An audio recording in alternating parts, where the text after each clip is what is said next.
Dear students, today we start the numericals on gravitation topic, and the first article from this topic is the Newton's law of gravitation. पहा बेटा, Newton's law of gravitation मध्ये 2-3 फॉर्म्युले मी तुम्हाला दिले होते आणि त्या फॉर्म्युल्यावर ते प्रॉब्लेम जर घेऊन टाकले आपण तर थोडंसं लक्षात लवकर राहतं आणि पूर्ण टॉपिक झाल्यानंतर प्रॉब्लेम घेत गेलं तर ते फॉर्म्युले लवकर लक्षात येत नाहीत.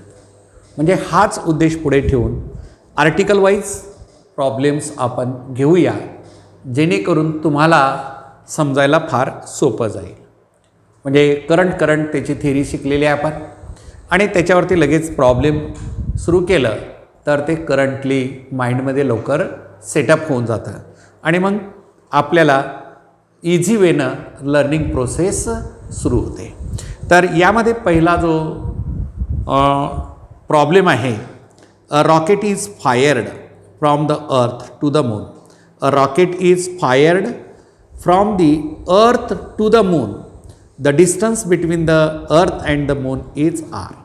दोन बॉडीमधलं डिस्टन्स किती दिलेलं आहे बेटा? इथं आर डिस्टन्स दिलेलं आहे. And the mass of the moon is, mass of the moon, आता जनरली अर्थसाठी 1 सिम्बॉल वापरायचं आणि अदर प्लॅनेट मून असेल तर त्यासाठी 2 वापरायचं. म्हणजे mass of the earth is, म्हणजे m1 इज इक्वल टू अर्थचं मास सफिक्स 1 अर्थसाठी सिम्बॉल म्हटलं मी तुम्हाला 81 times mass of the moon. 81 times mass of the moon. मूनसाठी m2 सिम्बॉल, अर्थसाठी m1 symbol. The gravitational force on the rocket will be 0. Gravitational force on the rocket will be 0 when it's distance from the moon is. Light बॉडीपासूनचं अंतर आपण घेतलेलं आहे बेटा इथं y is equal to r minus x आपण काढायचं. आपल्याला आता तुम्हाला एक फॉर्म्युला मी दिला होता, आठवतो का? सांगावर कोणता फॉर्म्युला दिला होता बेटा? हेवी बॉडी आणि लाईट बॉडी अशी एक हेवी बॉडी आहे आणि ही एक लाईट बॉडी आहे. या दोन्हीच्या सेंटर टू सेंटर डिस्टन्स तुम्हाला दिलेला आहे r आणि हेवी बॉडीपासून x डिस्टन्स आणि लाईट बॉडीपासून r मायनस x डिस्टन्स असं इथून इथपर्यंत आणि हे डिस्टन्स इथून इथपर्यंत. इथं तुमचा gravitational force, net gravitational force किती होतो? 0 होतो. किती होतो? नेट ग्रॅव्हिटेशनल फोर्स 0 होतो. तर हे डिस्टन्स r मायनस एस म्हणजे इथं ही तुम्हाला दिलेली आहे अर्थ हेवी बॉडी आणि हे दिलेलं आहे तुम्हाला मून दिलेलं आहे बेटा. मूनपासून, मूनच्या सेंटरपासून ज्या पोझिशनला नेट ग्रॅव्हिटेशनल फोर्स 0 होतो ते डिस्टन्स तुम्हाला वर्कआउट करायचं आहे. आलं का लक्षात? आता थिअरी याची सांगावर मला आता फॉर्म्युला अगदी ओटावर तुमच्या असलं पाहिजे. तो फॉर्म्युला आपण घेतलेला फॉर्म्युला आठवतो? Additional points for NEET, JEE आणि CETमध्ये दिलं होतं बेटा. Capital M divided by small m is equal to x divided by r minus x याचा होल स्क्वेअर. आठवलं का? हा फॉर्म्युला रिकॉल झाला पाहिजे. जेव्हा एखादा फॉर्म्युला रिकॉल झाला पुढे काहीच नाही, किमती ठेवण्यामध्ये आणि सॉल्व करण्यामध्ये त्याला अजिबात वेळ लागत नाही. फॉर्म्युला आठवणं हे फिजिक्ससाठी अत्यंत इम्पॉर्टंट आहे बेटा. कोणता फॉर्म्युला आहे? हाच जो फॉर्म्युला तुम्हाला दिलेला आहे. हेवी बॉडी आणि लाईट बॉडीमध्ये डिस्टन्स असेल तर हा फॉर्म्युला तुम्ही आठवला पाहिजे. आता पहा बेटा पुढे. आता m म्हणजे किती? हे 81 times mass of the moon is equal to x divided by r minus x याचा होल स्क्वेअर. हे m आणि m कॅन्सल, स्क्वेअर रूट दोन्हीकडे घेऊन टाका. 81चा स्क्वेअर रूट किती येतो? 9. x divided by r minus x. x divided by r minus x. आता पुढे बेटा कॅल्क्युलेशन करा. 9r cross multiplication minus 9x is equal to x. 9r is equal to 10x आणि x is equal to 9/10 r. तुम्हाला विचारलं आहे का? x विचारलं आहे का? नाही. आपल्याला x विचारलं नाही ना. y विचारलं आहे आपल्याला, म्हणजे r मायनस x विचारलेलं आहे. r minus x is equal to r minus एक्सच्या ठिकाणी काय ठेवायचं? 9/10 r and that is equal to 10 लसावी काढा 10r minus 9r divide by 10 and that is equal to r minus x is equal to काय बेटा? 9r मायनस 10r म्हणजे 1r divided by 10 is equal to r by 10 is equal to r by 10. तर अशा टाईपचा हा numerical जो होता तो आपण इथं सॉल्व केला. आता इथं काय दिलं जाईल? आता तुम्हाला एक सिम्पल वेनं तुम्हाला मी परत सांगतो, 81 टाईम्स स्क्वेअर रूट निघण्यासारखा डिजिट देतात तिथं. आता इथं तुम्हाला 81 टाईम्स दिलेला आहे. समजा 4 टाईम्स दिला असतं तरीही चाललं असतं. आणि मग आपण काय करायचं? 81च्या ठिकाणी 4 टाईम्स किंवा 9 टाईम्स 25 टाईम्स स्क्वेअर रूट निघण्यासारखे डिजिट घ्यायचे आणि हेच प्रॉब्लेम परत रिपीट करायचं बेटा. आलं लक्षात? सहज तुम्हाला लक्षात येईल. आता त्यानंतर पुढचा प्रॉब्लेम नंबर 2 बेटा. चला, प्रॉब्लेम नंबर 2मध्ये येतो, दिसतो तुम्हाला प्रॉब्लेम नंबर 2. वाचून घ्या. द अर्थ ऑफ मास, अर्थचं मास किती दिलेलं आहे तुम्हाला?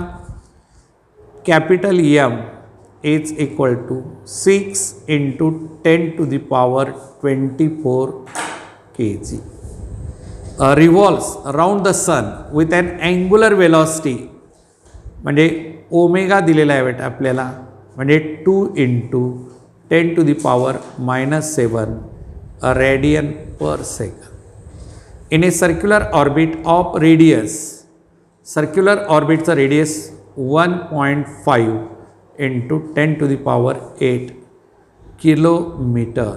आता 8 किलोमीटर आहे, किलोमीटर याचा युनिट नाही, तर याला काय करायचं? 1.5 × 10⁻11 मीटर. कारण केची किंमत 3, 10⁻3 आणि 10⁸ किती झालं? 8 आणि 3 11. तर gravitational force exerted by the sun Fg बरोबर काढा. चला, आता ग्रॅव्हिटेशनल फोर्स आपल्याला काढायचा आहे. कसं काढणार ग्रॅव्हिटेशनल फोर्स? सांगा बरं. ग्रॅव्हिटेशनल फोर्स म्हटलं की Gmm/r². Gravitational force is provided.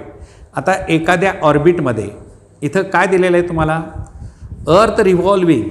आता हे इथं मी तुम्हाला दाखवतो बेटा. ही असा सन आहे आणि अर्थ या ऑर्बिटमध्ये रिव्हॉल्व होत आहे. या ऑर्बिटमध्ये ही अर्थ आहे आणि हा सन आहे बेटा. ऑर्बिटमध्ये सूर्याभोवताली अर्थ फिरते केव्हा?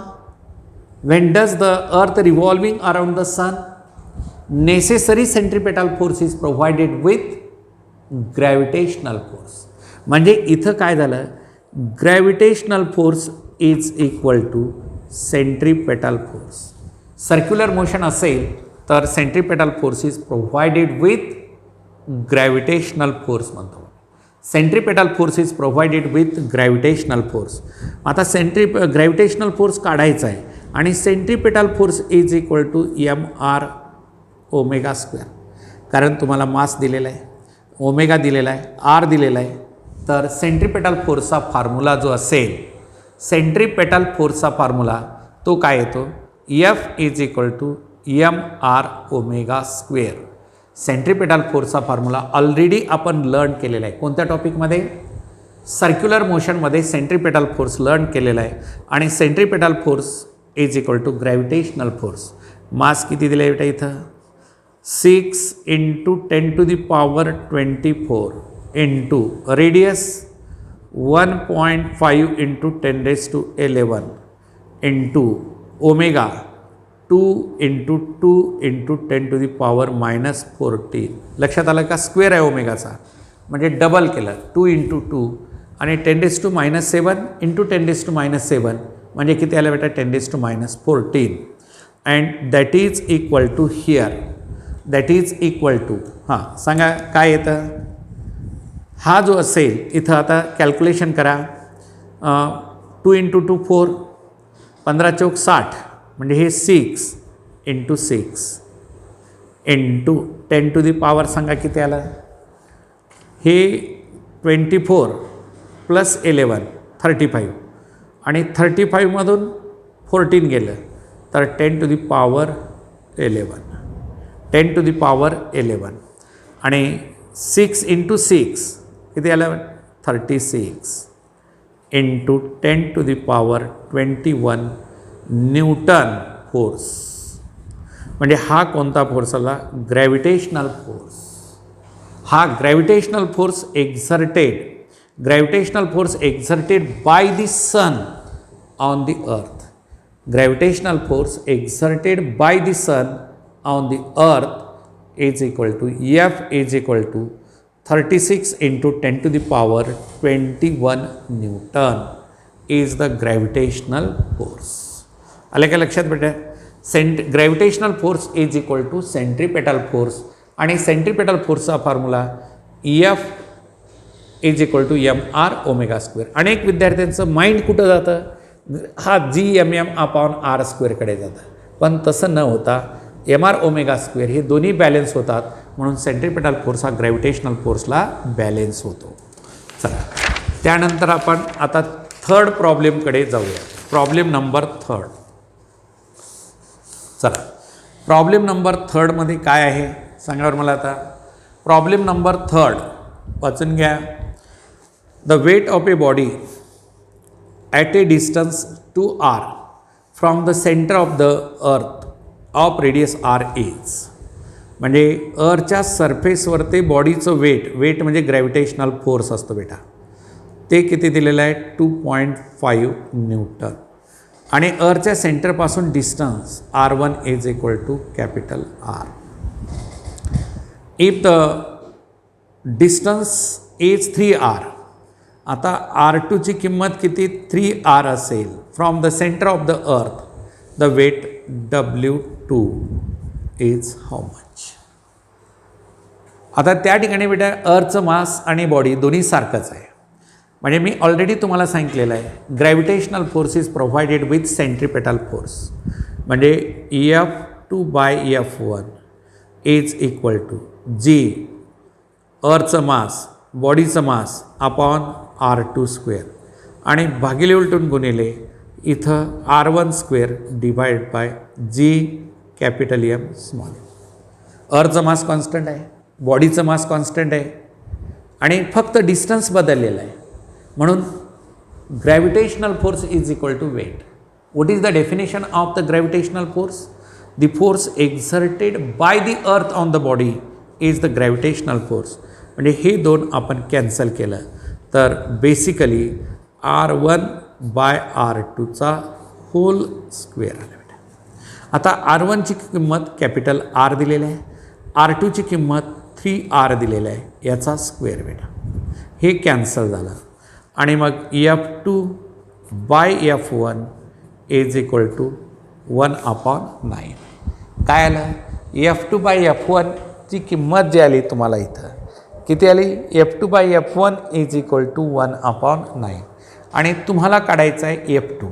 तर कसं काढणार F2, तर F2 is equal to F1 divided by 9.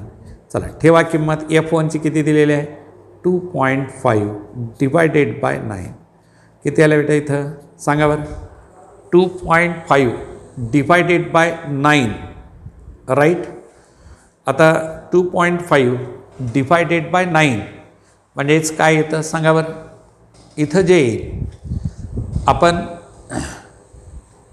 याचा स्क्वेअर केलेला आहे ना, F2/F1 इज इक्वल टू म्हणजे 2.5 डिवायडेड, अरे इथं 2r दिले ना बाळा, आपण rच घेतलं, इथं 2r आहे, म्हणजे इथं 4/2/3चा स्क्वेअर म्हणजेच किती 2चा स्क्वेअर 4, म्हणजे इथं किती आलं 4 × 4 झालं, म्हणजेच किती 10 divided by 9 is equal to, हां चला करा कॅल्क्युलेशन. किती येतं? 9 एका 9, 1 उरले 10, परत 1 न्यूटन, 1 न्यूटन. मात्र इथं लक्षात ठेवा 2R आहे, R नाही, म्हणून इथं 2 घेतलं. परत सबस्टिट्यूशनमध्ये 2R डिवाइड बाय 3R हे कॅन्सल. 2चा स्क्वेअर 4, 3चा स्क्वेअर 9 आणि F1 2.5 इंटू 4 डिवाइड बाय 9. म्हणजे एखादी व्हॅल्यू जर विसरली तर रिझल्ट चुकीचा येतो. म्हणून सबस्टिट्यूशन अत्यंत इम्पॉर्टंट आहे, त्याकडेही लक्ष दिलं पाहिजे. चला बेटा, आता तो नेक्स्ट न्यूमरिकल आहे. थोडासा हा टिपिकल न्यूमरिकल येतो. याला एक शॉर्टकट फॉर्म्युला पण देईन मी तुम्हाला, पण अगोदर लॉंग मेथडकडे जायचं. प्रॉब्लेम नंबर 4 काय दिलेलं आहे? A planet in a solar system has a mass double the mass of earth. म्हणजे प्लॅनेटचं मास म्हणजे कोणाचं? M2 is equal to 2 times M1. Mass of the planet is equal to double म्हणलेलं आहे. And density equal to average density, म्हणजे ρ2 is equal to ρ1. अर्थची जी average density ρ1 आहे तेवढीच त्याची डेन्सिटी आहे, फक्त बदललं काय? मास दुप्पट केलेलं आहे बेटा. अँड ऑब्जेक्ट वेईंग W, मग त्या ऑब्जेक्टचं वजन W म्हणजे F1 is equal to W असेल तर तुम्हाला विचारलेलं आहे F2 बरोबर किती? F2 बरोबर किती? चला कसं सॉल्व करायचं असं सांगा. या ठिकाणी mass of the earth in a planet in a solar system has a double mass. Mass बदललं तर काय दिलेलं आहे आपल्याला? काय चेंज केलेलं आहे आणि काय कॉन्स्टंट ठेवलेलं आहे बेटा? आता एक शॉर्टकट फॉर्म्युला काढतो, परंतु शॉर्टकट फॉर्म्युला आपल्या अगोदर लॉंग मेथडनं आपण पाहिलं पाहिजे. F2 by F1 is equal to, हां काय रे? इथं बेटा प्लॅनेटचं मास M2, प्लॅनेटचं मास M2 इंटू बॉडीचं मास M divided by M1 into small m भागिले उलटून गुणिले काय? इथं R1 square divided by R2 square, R1 square divide by R2 हे आपण इथं कॅन्सल केलं बेटा. राईट आहे. आता तुम्हाला जो असेल density is equal to mass upon 1, therefore mass is equal to rho into v, rho into V.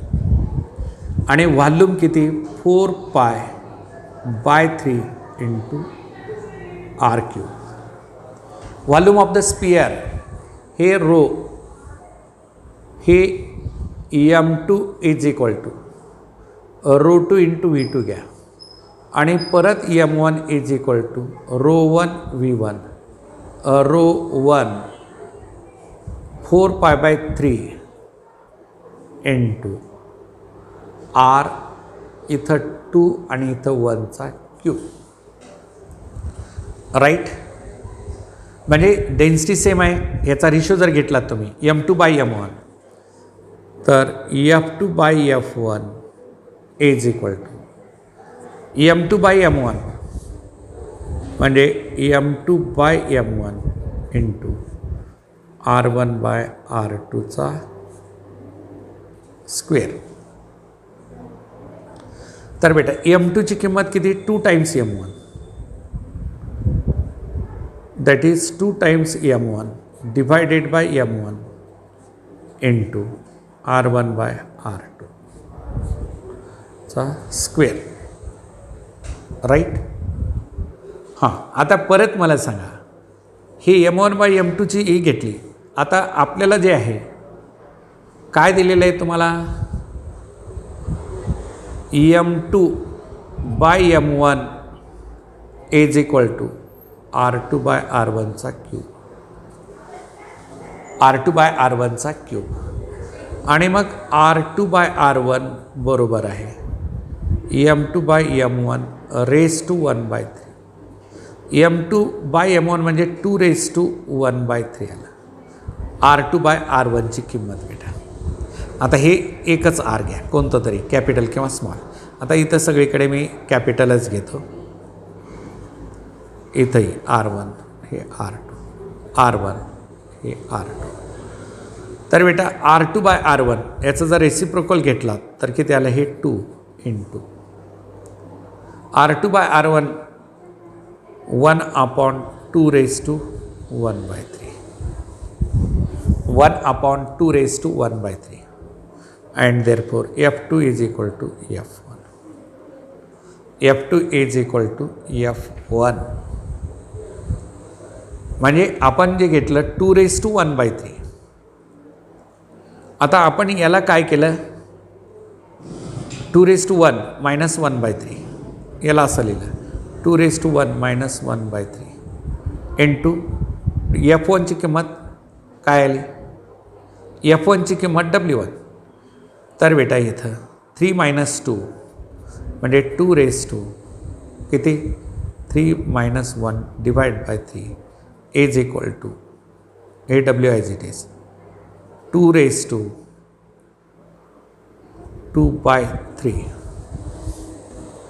2⁻²/3 म्हणजे डेन्सिटी रिमेन्स सेम आहे आणि मास तेवढं दुप्पट घेतलेलं आहे आपण. म्हणून आपण याचं काय घेतलं, हा M2/M1 M2/M1 is equal to R2/R1 right आहे. पण R2/R1चा स्क्वेअर आहे ना, R2/R1चा स्क्वेअर आहे ठेवण्यामध्ये, म्हणजेच इथं किती बेटा 2/3 असं येतं. आणि मग 2/3 वर नेलं मी तर 3 - 2⁻1 इज इक्वल टू म्हणजेच F2 is equal to 2⁻⁴ into W. आता हे एवढं लांब लचक करण्यापेक्षा याला शॉर्टकट फॉर्म्युला सांगू, थोडं लक्षात घ्या. सरळ बेटा अशा टाईपचा प्रॉब्लेम असेल तर WT is equal to 2⁻⁴ into W. हा डायरेक्ट म्हणजे हे 2 आता इथं दुप्पट म्हणलेलं आहे ना मास, हे म्हणजे En⁻⁴ इंटू W म्हणा. En म्हणजे मास किती टाईम, दुप्पट म्हणलं तर यांची किंमत 2 ठेवा, 3 पट म्हणलं तर यांची किंमत 3 ठेवा आणि 4 टाईम्स म्हणलं तर यांची किंमत 4 ठेवायची. म्हणजे एवढं लांब लचक करण्याची गरजच नाही. शॉर्टकट फॉर्म्युला काय सांगितलं मी तुम्हाला इथं, W2 is equal to N⁻⁴ into W. हा फॉर्म्युला म्हणजे या कलरच्या इंक जो फॉर्म्युला दिला हा फॉर्म्युला. N म्हणजे आता डबल म्हणलं तर यांची किंमत 2 ठेवलं आहे, ट्रिपल म्हणलं तर काय आलं असतं N इज इक्वल टू 3 ठेवा ट्रिपल म्हणलं तर, आणि मग W2 is equal to 3⁻⁴ into W. असं डायरेक्ट लिहायचं, ओरली सॉल्व करत एवढ्या लांब लचक म्हणजे करण्याची गरजच नाही. कारण काही शॉर्टकट फॉर्म्युले असतात, ते फॉर्म्युले लक्षात ठेवलं तर प्रॉब्लेम ओरली सॉल्व करता येतात, वाचत बसायची गरज नाही. चला बेटा आता नेक्स्ट न्यूमरिकल अत्यंत थोडासा टिपिकल टाईपमध्ये आहे बेटा तो, पण त्याला आपण अगदी व्यवस्थितशीर लर्न करूया आणि त्याला सिम्पल करूया, फारच सिम्पल करतो. 3 uniform spheres each of mass small m and diameter d are kept in such a way that each touches the other two, then the magnitude of the gravitational force on any one sphere due to other two spheres. चला काढा बरं असं, हा एक sphere झाला असा, एक sphere आणि दुसरे 2 स्पियर असे, म्हणजे कसे ठेवलेले आहे, हे असा ठेवला, हे असं आणि असा.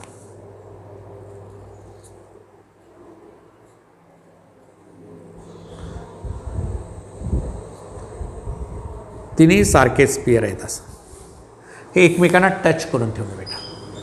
आता याच्या सेंटरपासून याच्या सेंटरपर्यंतचा फोर्स, याच्या सेंटरपासून याच्या सेंटरपर्यंतचा, आणि असा एक. आता कोणते एकावरचा काय? आता या बॉडीनं याच्यावरती एक्झर्ट केला फोर्स म्हणजे असा येतो, आणि या बॉडीनं याच्यावरती एक्झर्ट केला फोर्स असा येतो. आता मी याच्यावरचा फोर्स काढत आहे बरं का, या स्पिअरवरचा. कुठल्याही स्पिअरवरचा काढला तो सारखाच येतो. हा फोर्स बेटा F1 आणि हा फोर्ससुद्धा F1. का? मासेस सारखे सेपरेटेड डिस्टन्स सारखा असेल तर फोर्स सारखाच येणार ना. हे R, हे R, R, R, R आणि R म्हणजेच किती आलं हे? सेंटर टू सेंटर डिस्टन्स किती येतं? D. 2R म्हणजेच D. 2R म्हणजेच D. राईट आहे. आता हा फोर्स किती येतो सांगा बरं मला? G M upon D square म्हणजेच किती आला? GM square upon D square. हा सुद्धा तेवढाच येतो, GM square upon D square आला. आणि मग या दोघांचा रिझल्टंट आपण जो काढायचा आहे तो बाय कम्प्लिटिंग दिस पॅरलल, हा पॅरलोग्राम कम्प्लीट. तर या दोन्हीमधला अँगल किती आहे? 60 डिग्री. किती अँगल? 60 डिग्री. रिझल्टंट काय? पॅरलोग्राम लॉ कम्प्लीट करून आपण काढलेला आहे. FR इज इक्वल टू रूटमध्ये F1 square plus F1 square plus 2 times F1 F1 into cos of 60 degree. लक्षात आला का रिझल्टंट? पहा स्केलार आणि वेक्टरचं ॲप्लिकेशन किती इम्पॉर्टंट आहे. चला, F square plus F square 2F square plus 2F square cos 60ची किंमत किती? 1/2. आता हे 2 आणि हे 2 कॅन्सल. तर पुढे किती आलं बेटा? हे 2F square plus F square is equal to 3F square आणि √3 इंटू F. हे सरळ F1 F2 F घेतलं मी, किंवा F1 घ्या, काय फरक पडतो? F1 इथं F1 आणि F1ची किंमत किती आहे? √3 into GM square upon D square. √3 GM square upon D square. परत एक वेळेस रिपीट करतो मी. हे 3 स्पियर्स कसे ठेवलेले आहेत सांगा बरं. हे फिजिकली इन कॉन्टॅक्टमध्ये 3 बॉल्स आपण गृहीत धरा. 3 बॉल जे असतील ते अशा पद्धतीने ठेवा. या बॉलनं याच्यावर एक्झर्ट केला फोर्स इकडे येतो, या बॉलनं याच्यावर केला एक्झर्ट. हे 2 रिझल्टंट या दोघांचा म्हणजे मधून जातो पॅरलोग्राम कंप्लीट केलेला. आता हे तिन्ही साईड सारखे आहेत म्हणजे हा कोणता? Equilateral triangle. आणि इक्विलॅटरल ट्रायंगलमध्ये कोणत्याही 2 साईडमधला अँगल जो असतो, कोणत्याही 2 साईडमधला अँगल असतो तो 60 डिग्री असतो बेटा. म्हणजे या पद्धतीनं मग रिझल्टंट बरोबर हे दोन्ही सारखे फोर्सेस आहेत. हाही F1 हाही F1 आहे म्हणजे F1 सेम आहे. तर FR is equal to square root of F1 square plus F1 square plus 2 times F1 cos of 60. Cos 60ची किंमत किती? 1/2. कॉस ऑफ 60ची किंमत 1/2 म्हणजे हे 2 आणि हे 2 कॅन्सल, √3 F1. आणि हा प्रॉब्लेम स्टार करून ठेवा. पाठीमागे एक्झामला विचारलेला आहे, परत एक्झामला विचारला जाऊ शकतो. कारण ग्रॅव्हिटेशनचे 2 मी तुम्हाला ऑलरेडी सांगितलेलं आहे, कमीत कमी 2 क्वेश्चन तरी असतातच या टॉपिकचे. आणि प्रॉब्लेम्स थोडंसं सुरुवातीला समजून घेत चला कशा टाईपचे प्रॉब्लेम. ॲप्लिकेशन ऑफ वेक्टर्स या टॉपिकमध्ये बरेचसे प्रॉब्लेम येतात बेटा. आता हा प्रॉब्लेम नंबर 4 झाला. आता त्यानंतर पुढचा न्यूमरिकल जो असेल 5 झाला. 6 नंबरचा न्यूमरिकल आपण लर्न करा बेटा. वाचावर फिगर काढायचं. प्रत्येक प्रॉब्लेमला त्याची आयडेंटिटी असते. काही प्रॉब्लेमला फिगर काढूनच आयडिया क्लिअर केल्या पाहिजे. 2 particles of masses 4 kg and 8 kg. चला, इथं एक body of mass m1 is equal to 4 kg आणि दुसरं मास m2 थोडंसं मोठं दाखवतं 8 kg. पहिला मास m1 4 kg, दुसरा मास m2 8 kg. केप्ट ॲट -2, हे -2 मीटर आणि हे x इज इक्वल टू आणि हे परत x is equal to 4 metre. बरोबर आहे. आणि इथं काय असेल बेटा, सेंटर म्हणजे ओरिजिन म्हणजे कुठं येतं, थोडंसं इकडे दाखवतो, हे इथं आलं. राईट. हां, तर इथून इथपर्यंत लेफ्ट -1 आणि हे -2 आणि इकडे +1 +2 +3 आणि +4 म्हणजे 1 2 3 आणि 4 respectively. Then the net force acting on a third particle of mass 1 kg kept at the origin. आता इथं 1 kg या ठिकाणी ओरिजिनला 1 kg बॉडी ठेवलेली आहे, तर याच्यावरचा फोर्स किती काढायचा. याला काय प्रॉब्लेममध्ये काय दाग सांगितलेलं आहे. तर काय करायचं बेटा, या 4 kg बॉडीनं याच्यावर एक्झर्ट केला फोर्स इकडे येतो, याला F1 म्हणून. आलं लक्षामध्ये. आणि या 8 kg बॉडीनं 1 kg वरती एक्झर्ट केलेला फोर्स या डायरेक्शनला, तो बेटा F2 येतो. आता कोणता फोर्स मोठा येतो तो कॅल्क्युलेट करूया ना आपण, म्हणजे क्लिअर कळलं. सांगा मला.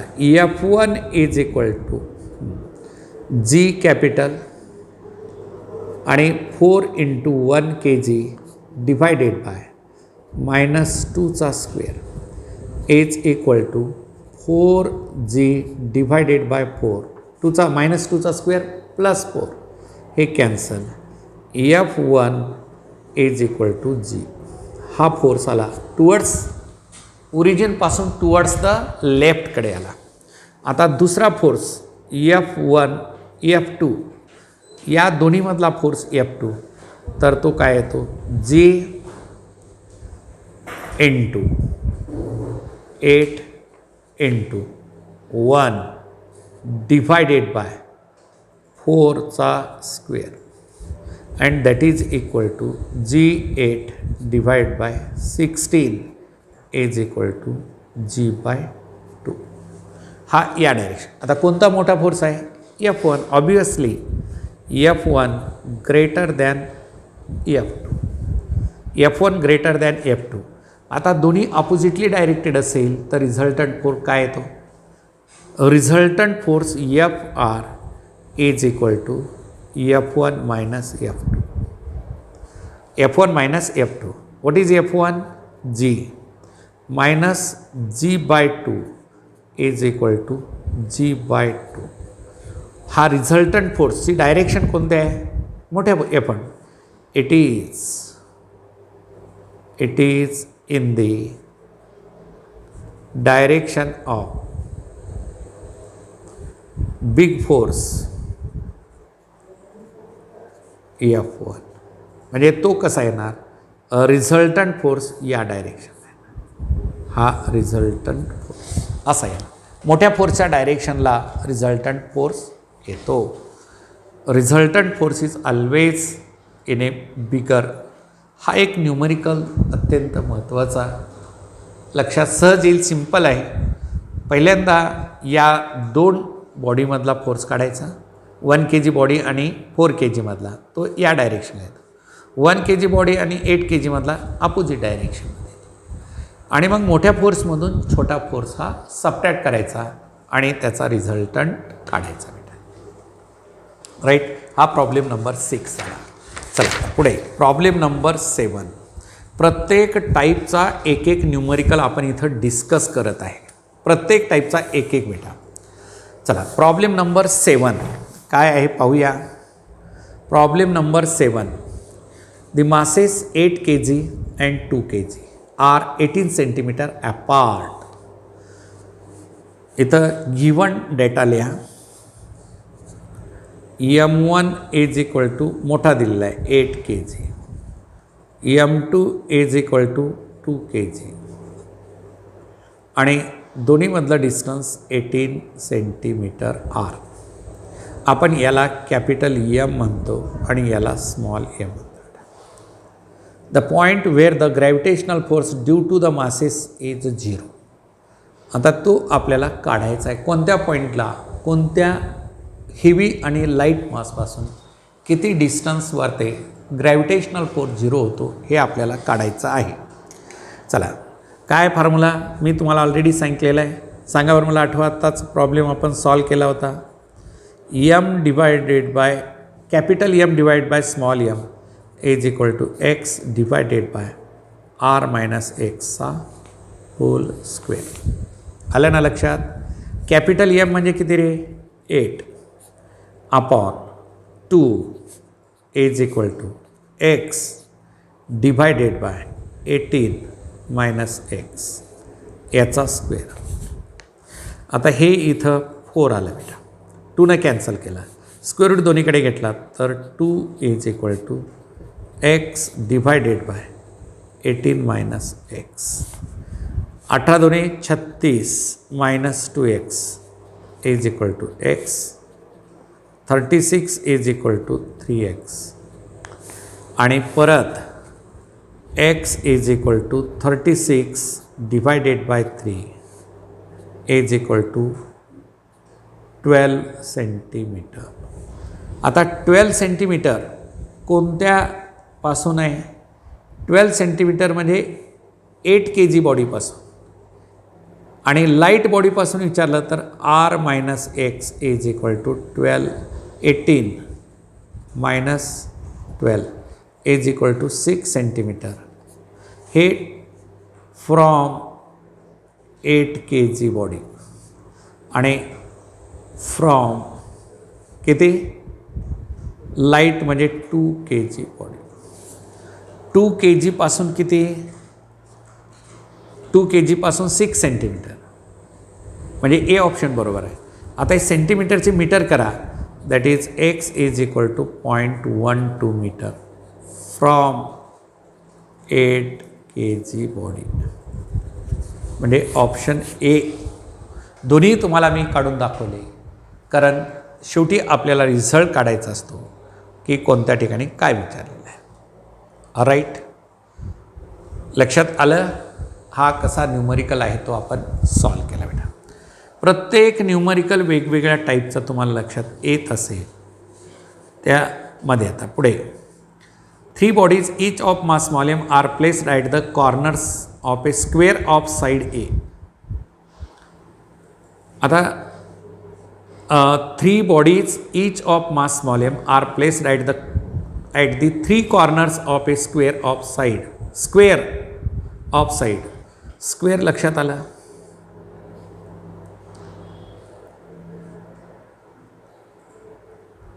इथं आहे 3 ठेवलेलं आहे. M आणि M चौथ्या ठिकाणी नाही. Square of side A. Square the force on unit mass kept at the 4th corner. इथं 1 kg ठेवलं. इथं किती? 1 kg. तर या 1 kg वरचा फोर्स काढा म्हटलेला आहे. चला, कसं काढणार? या मासनं याच्यावर एक्झर्ट केलेला फोर्स असा इकडे येणार F. या मासने याच्यावर एक्झर्ट केला फोर्स इकडे येणार हा F2. या मासने याच्यावर एक्झर्ट केला फोर्स, इकडे ॲरो F3. ह्या दोघाचा रिझल्टंट Fr तो इकडे येणार. काढा. आता पहिल्यांदा काय करतो मी? या मासनं एक्झर्ट केला force F G M into 1 divided by a square. GM upon a square. हा दोन्ही सारखेच. F1 is equal to F2. F1 is equal to F2 is equal to F. हे आलं बेटा. आता या दोघांमधला अँगल 90 डिग्री आहे. या दोघांचा रिझल्टंट किती येतो? F resultant is equal to √2 into F. हे कळलं का रे? √2 इंटू एफ म्हणजे कसं आलं माहीत आहे का? F resultant is equal to root of F square plus F square plus 2f cos 90ची किंमत 0 आहे. कॉस 90 0 असल्यामुळे 0 होतं. F square plus F square 2f square रूटमध्ये root is equal to root of 2 into GM upon a square. या दोन फोर्सचा एक force resultant इकडे आला. कोणत्या डायरेक्शनला? तिसऱ्या फोर्सच्या डायरेक्शनला. आता बेटा आपण तिसरा फोर्स काढायचा आहे. कसा काढणार? GM into 1 divide by diagonal. काय येतं? डायगोनलचा स्क्वेअर बरोबर किती येतं? 2a square. बरोबर आहे का नाही? डायगोनलची लेंथ √2a. डायगोनलची लेंथ जी असते ती किती? √2a आणि दॅट इज 2a स्क्वेअर. आता हा फोर्स जो आला बेटा कोणता? एफ रिझल्टंट दोघांचा आणि F3 दोन्ही एकाच direction. EFR and F3 are in the same direction. एकाच डायरेक्शनमध्ये दोन्ही असतील तर डायरेक्ट ॲड करा. Vectorial add. EFR1 is equal to FR plus F3. FRची किंमत √2 GM upon a square plus GM upon 2a square. चला कॉमन काय काढायचं इथं? GM upon a square common काढलं मी. तर काय येतं? √2 प्लस 1/2. तर हा न्यूमरिकल जो आला काय आला बेटा answer? GM square upon a square in bracket √2 plus 1/2. √2 plus 1/2 is the F resultant. हा सुद्धा अनेक वेळेस एक्झामला विचारलेला आहे. अत्यंत लक्ष देऊन काळजीपूर्वक प्रॉब्लेम जे असतात हे व्हरायटीज ऑफ न्यूमरिकल असतात. त्याला त्या पद्धतीनं अंडरस्टँडिंग क्लिअर झाली पाहिजे बेटा. आणि मग हा न्यूमरिकल आपण इथं क्लिअर केला. चला आता पुढचा न्यूमरिकल. चला 9 नंबरचा न्यूमरिकल जो असेल तुम्हाला 9 नंबरचा एक सिम्पल न्यूमरिकल आहे. प्रत्येक न्यूमरिकल मी वेगवेगळ्या टाईपचे कव्हर केलेले आहेत. सर्व सारख्या नाहीत. सर्व न्यूमरिकल वेगवेगळ्या टाईपचे आहेत. पाय बेटा 2 satellites A and B of the same mass are revolving around the earth in a concentric circular orbit such that the distance of the satellite B from the center of the earth is three times म्हणजे 3 times as compared to the distance of the satellite A from the center of the earth. The ratio of the centripetal force acting on B as compared to A is.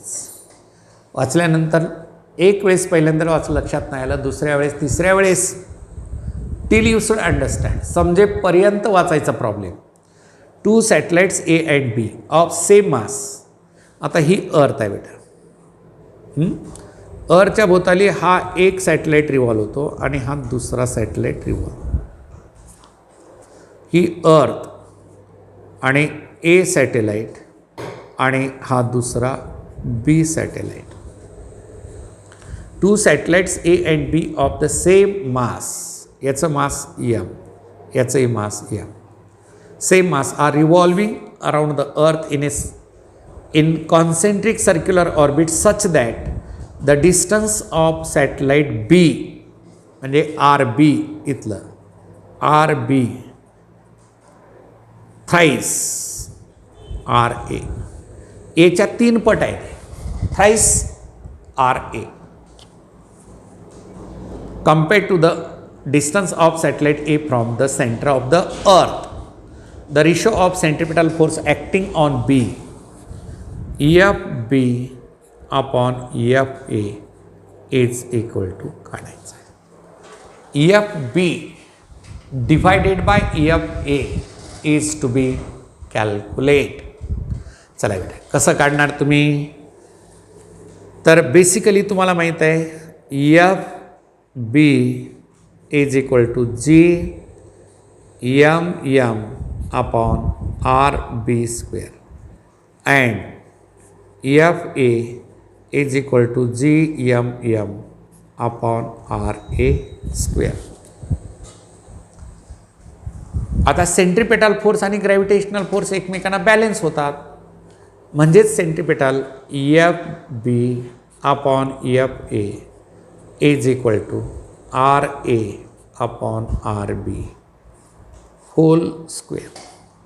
Centripetal force आणि gravitational force एकमेकांना balance होतात, म्हणून FB divide by FA is equal to RA inversely proportional. Force inversely proportional to square of distance आहे. तर बेटा इथं RA as it is ठेवा divided by 3 times RA याचा square and that is 1 upon 9. Therefore FB upon FA is equal to 1:9. FB divided by FA is equal to 1:9. किती दिलेले तुम्हाला तो 1:9. चला आता पुढे 10 नंबरचा न्यूमरिकल पहा. कॉन्सन्ट्रेशन ठेवू ना प्रत्येक न्यूमरिकल लक्षात. प्रॉब्लेम सॉल्व करते वेळेस खूप कॉन्सन्ट्रेशन आणि पेशन्स लागतं. 2 spheres of mass M, small m and capital M are situated in air and the gravitational force between them is F. The space around the masses is now filled with a liquid of specific gravity 3. The gravitational force will now be, तर gravitational force will now be. तुम्ही जर theory concentration आणि patience ठेवून ऐकलं असेल, शेवटचे additional points for नीट आणि JEE-CETचे, तर त्याच्यामध्ये तुम्हाला एक क्लिअर केलं होतं. Gravitational force is independent of presence of media or in between 2 bodies other bodies. 2 बॉडीमध्ये तिसरी बॉडी किंवा चौथी बॉडी कोणतीही बॉडी जर असेल तर ग्रॅव्हिटेशनल फोर्सवरती काही परिणाम होत नाही. तर gravitational force that is F is independent of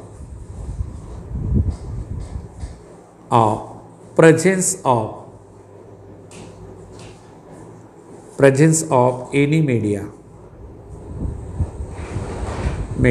or dielectric. म्हणजे कोणतीही मीडिया असेल किंवा डायइलेक्ट्रिक असेल तर काहीच फरक पडत नाही. And therefore answer is F. म्हणजे हे 2 मासेस ठेवलं आहे एअरमध्ये आणि तेच मासेस स्पेसिफिक ग्रॅव्हिटी 3 असेल, त्या दोन्ही डायइलेक्ट्रिकमध्ये स्पेसिफिक ग्रॅव्हिटी 3 ठेवून परत मासेस इन्सर्ट केलं तर काही फरक पडत नाही.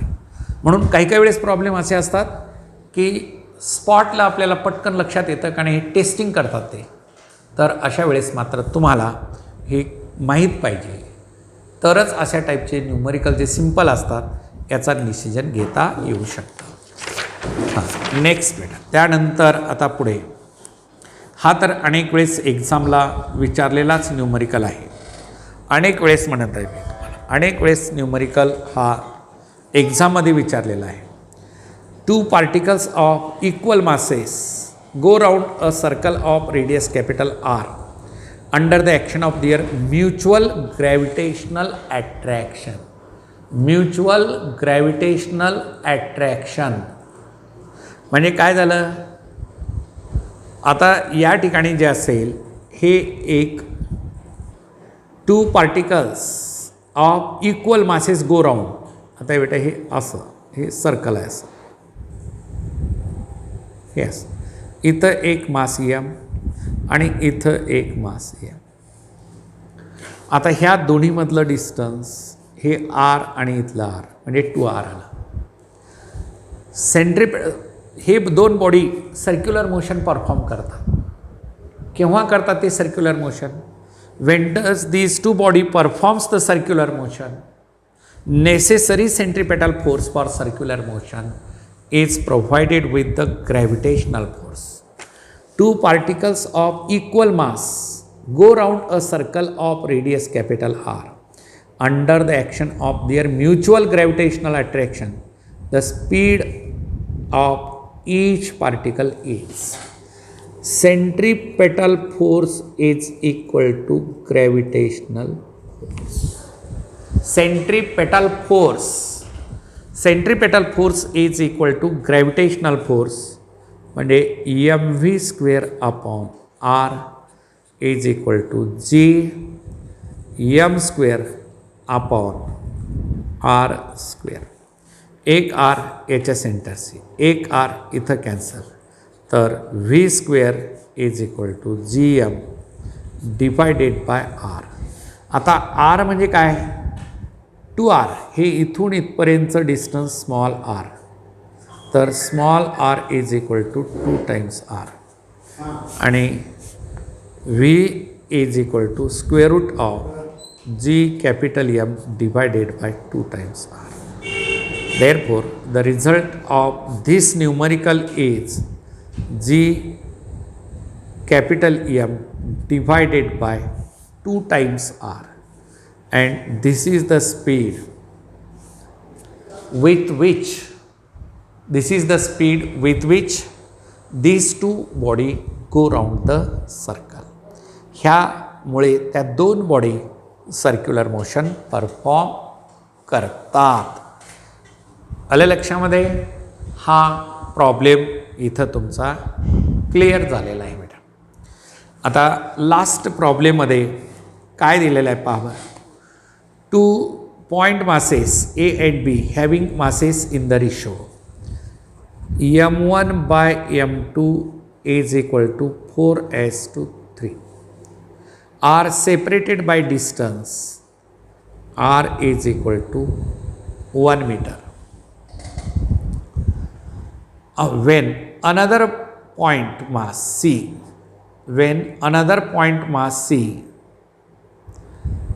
of mass capital M is placed in between A and B, the force between A and C 1/3. चला आपण फिगर पाडूया. हा पहिला मास M1 A point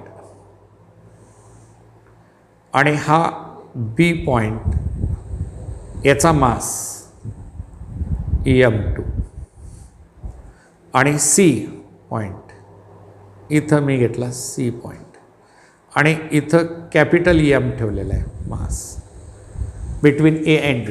the force between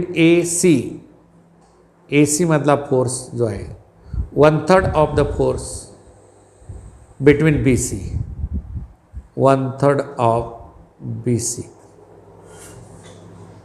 Then the distance of C from A is distance of C from A. म्हणजे हे distance AC काढायचं आहे बेटा, हे डिस्टन्स काढायचं आहे तुम्हाला. आता हे इथून इथपर्यंतचं डिस्टन्स R आपल्याला दिलेलं आहे 1 मीटर. R डिस्टन्स आपल्याला दिलेला आहे 1 मीटर. चला आता ग्रॅव्हिटेशनल फोर्स जो असेल या दोन्हीमधला काढा आणि या दोन्हीमधला काढा. चला FAC बरोबर आहे. हां किती येईल? हा FAC या दोन्हीमधला फोर्स तो आपल्याला दिलेला आहे. आणि तो फोर्स किती दिलेला आहे G capital M1 capital M divided by RAC². आणि या दोन्हीमधला फोर्स